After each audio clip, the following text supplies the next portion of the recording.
personne parce que ci ñoom lañ yaakaar loolu mooy erreur bu gën a mag bu doomu aadama mën a def parce que tey boo yaakaaree sa doom ça veut dire que yow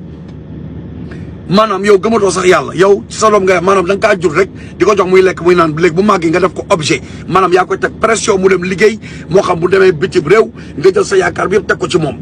waaw di yaakaar ci moom nag pour mu defal la lépp loolu fan la am ci àdduna fan la am ba ngay seeg sa jëkkër da ngeen a bëggante yow ba ngay takk sa jabar da ngaa bëgg sa jabar ngeen am seen doom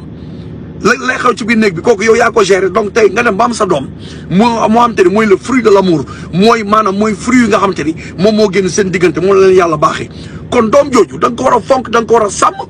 da nga ko war a jàngal diineem da nga ko war a xamal àdduna da nga ko war a won nan lay fexe ba réussir te ba pare yow sa bopp sax yow en tant que papa ak yaay yow yaay waroon njëkk a jëmmal dara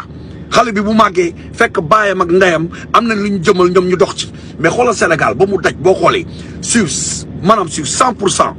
98% yëpp dañoo raté seen doom